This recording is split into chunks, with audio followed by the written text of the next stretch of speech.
मुख्यमंत्री योगी आदित्यनाथ जब गोरखपुर आते हैं तो वह गोरखपुर में हो रहे विकास कार्यों की समीक्षा बैठक करते नजर आते हैं और अधिकारियों को फटकार भी लगाते हैं। लेकिन गोरखपुर में सेतु निगम की एक्सियन और मुख्य अभियंता, ये सभी लोग मुख्यमंत्री योगी आदित्यनाथ के निर्देश को दरकिनार करते हुए धीमी गति के साथ कार्य करते नजर आ रहे हैं, जिसकी वजह से आम जनता को काफी परेशानियों का सामना करना पड़ रहा है। कैबिनेट मंत्री संजय निषाद के घर के पास बन रहे ओवरब्रिज की डेडलाइन खत्म हो चुकी है, लेकिन अब तक ओवरब्रिज तैयार नहीं हुआ है। पिछले सप्ताह मुख्यमंत्री योगी आदित्यनाथ जब गोरखपुर आए थे तो उन्होंने इस पर अधिकारियों को कड़ी फटकार भी लगाई थी, लेकिन इसके बावजूद अब तक इस पूरे मामले में सेतु निगम के अधिकारी सामने नहीं आए हैं और ना ही उन्होंने काम तीव्रता लाने की कोशिश की।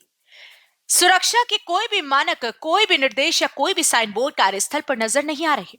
खुले में मोटे मोटे सरिया रखे हुए हैं, जिनकी वजह से कोहरे के समय में रात के वक्त दुर्घटनाएं होती रहती हैं और अब तक कई लोगों की मृत्यु हो चुकी है। इस तरह से बड़े बड़े स्लैब खोलकर बीच सड़क पर रख दिए गए और आने जाने वालों को काफी दिक्कतों का सामना करना पड़ता है।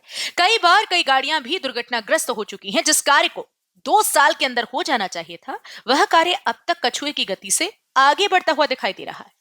उसके साथ ही शुरू हुआ खजांची ओवरपास बनकर के तैयार है और अब मुख्यमंत्री योगी आदित्यनाथ से हरी झंडी मिलने के बाद इसका लोकार्पण खुद मुख्यमंत्री योगी आदित्यनाथ करेंगे।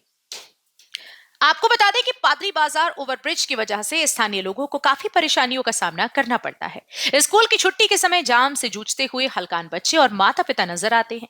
जाम की वजह से 2-2 घंटा एम्बुलेंस में मेरी मरीज जो है वो तड़पते रहते हैं और यही मुख्य सड़क है जो मेडिकल कॉलेज को जोड़ती है, लेकिन इसके ओवरब्रिज का निर्माण कार्य 2 साल पूरा होने को है, अब तक नहीं हो पाया। सेतु विभाग का कोई भी इंजीनियर या जूनियर इंजीनियर मौके पर नहीं दिखाई देता। जब मर्जी होती है तब कार्य शुरू कर दिए जाते हैं और जब मर्जी होती है तो कार्य को बंद कर दिया जाता है। हालांकि गुणवत्तापूर्ण कार्य हो रहे हैं, लेकिन परियोजनाओं में देरी की वजह से संसाधन और पैसे की जबरदस्त बंदरबाट होता हुआ दिखाई दे रहा है। गोरखपुर शहर का विकास निरंतर होता हुआ नजर आ रहा है। मुख्यमंत्री योगी आदित्यनाथ ने गोरखपुर में तमाम बड़ी परियोजनाओं को स्वीकृति दी थी और अब वह परियोजनाएं करीब करीब पूरी होने के कगार पे हैं, लेकिन कुछ विभाग ऐसे हैं जो मुख्यमंत्री के परियोजनाओं के प्रोजेक्ट पर मुहर लगाने का कार्य कर रहे हैं। उसी में एक सेतु निगम उत्तर प्रदेश है। गोरखपुर में बहुत प्रतीक्षित गोरखपुर भादरी बाईपास ओवरब्रिज है और उसका निर्माण कार्य शुरू हुए करीब 2 वर्ष हो गए और डेडलाइन खत्म हो चुकी है, लेकिन अब तक वो जो ओवरब्रिज है वो पूरा नहीं हो पाया है और कोई शासन वहाँ पर जो सुरक्षा के मानक है उनको वहाँ पर चिन्हित नहीं किया गया है। मतलब अगर बात करें तो खुले में मोटे मोटे बड़े बड़े सरिये हैं जो अधिकतर समय, इस समय कोहरे का समय है, अधिकतर लोगों के एक्सीडेंट और मार्ग दुर्घटना का कारण बन रहे हैं।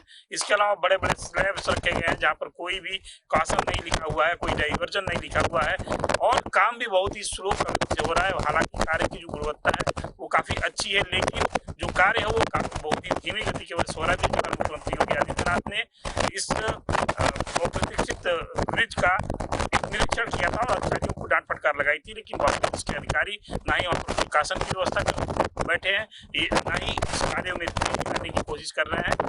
इस तरह से जिस स्पीड से यह रेलवे ये जो ओवरब्रिज है ये बन रहा है, इसको देखते हुए कह सकते हैं 2027 तक जाएगा। हालांकि इसका जो डेडलाइन था वो 2025 के दिसंबर तक पूरा हो जाना चाहिए था, लेकिन अधिकारियों की लेट गति की वजह से यह कार्य अभी बहुत ही सुस्त गति से अपने चरम की तरफ बढ़ता हुआ दिखाई दे रहा है। अपने सहयोगी राहुल साहब, मैं